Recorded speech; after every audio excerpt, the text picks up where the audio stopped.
Hello everyone, it is Bree Mana. Welcome to my third installment in my TLC character drawing series. Today I will be drawing Casey, who first showed up in chapter 2 of the comic. Today I'll talk about her origins as far as character design and her personality and who she is as a character and how she's changed from her first iterations in earlier comics that I never released. And why certain character traits are the way they are. Now, on to the drawing. Because winter is finally over, I decided to try sketching outside and take advantage of the natural light. I'm not too worried about wind given it's only the sketching stage. Anyhow, let's get to the character of Casey. As always, check the links below so you can read my comic and avoid spoilers. Casey's the second child to be adopted into the family shortly after Bobby. She was found alone in a lab after an explosion and subsequent chemical spill. While she is the only survivor of the catastrophe, she can't remember what happened properly due to the chemicals she was exposed to affecting her brain. Nobody's quite figured out her new limitations and enhancement that her mind now has, and it's hard to get a clear idea when she speaks in backwards or convoluted sentences, sometimes slurring speech as well. Not even most of her siblings can fully understand her. While most outsiders can't seem to grasp the sorts of abilities Casey has, it is shown in the comic that she is at least somewhat aware of these abilities or powers and how to manipulate them. Her powers reveal certain energies coming off of people in the form of their desires or goals. You can see this, how she sort of sees these in the shopping scene with her and Yin Yang in chapter 3. Because of this, she tries her best to help people act on the desires or goals. Really, all she wants to do is help people, but it's hard in her current state. Now, as you may have noticed in some of Casey's promotional material or in this drawing here, she's wrapped up in bandages, sort of as if she were in like a straitjacket. When she's not wrapped up, she can have bouts of insanity where she can hurt herself or others, and the product of this insanity may be seen later in the comic. I haven't entirely figured that out yet. Her character in the original iterations of the comic that I never posted was a lot more sinister and she had been plotting some sort of evil plan. She'd sort of been like a minor villain in the old versions. She also had the ability to see through walls in previous versions, making her a little overpowered in my books.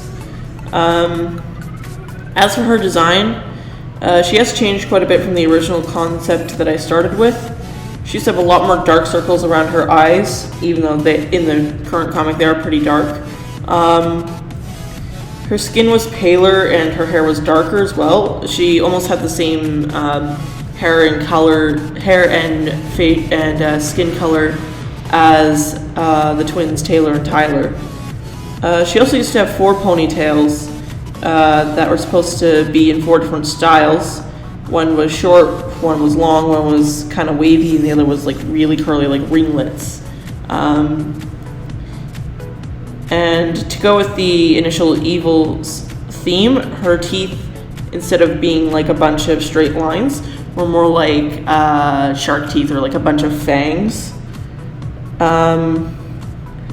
Now instead of the evil look, I intend to go for more of a slightly off-putting, dysfunctional look instead. And it's meant to unsettle people, which I feel like it does pretty well. Her hair is still messy and disorganized. Her smile is always meant to be slightly astray from what people would consider a normal or regular smile. She's mismatched in different length socks as well, and she's just not meant to be a normal person.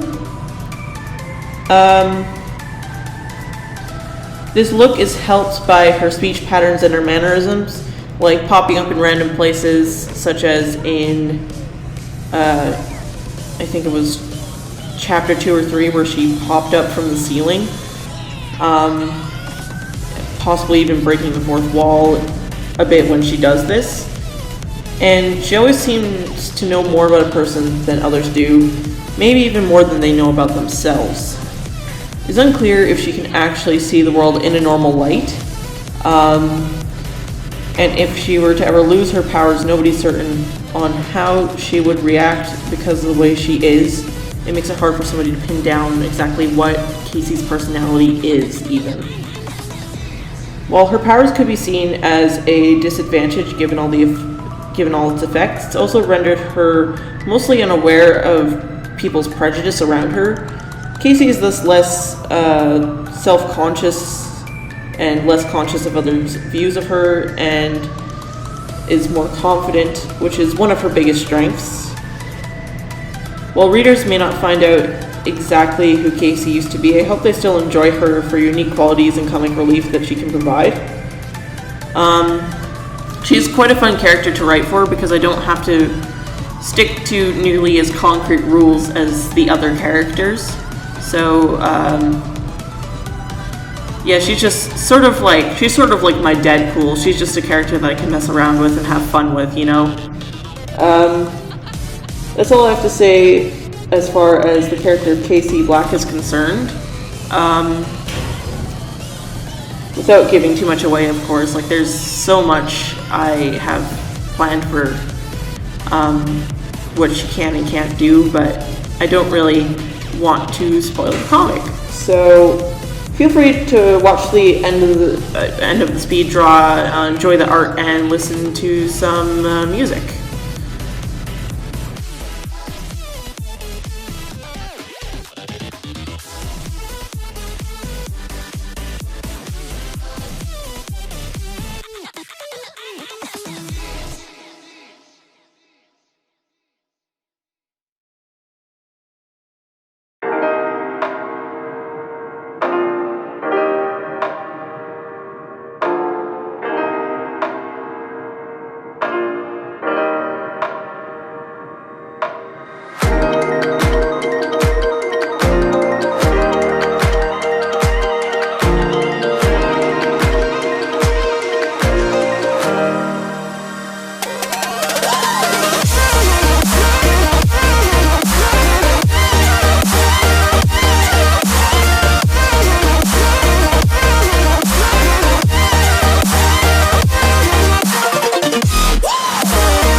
Thanks for watching, guys. Make sure to check the links in the description for the link to my comic TLC and all of my other social media links. I hope you enjoyed the drawing and have a great day.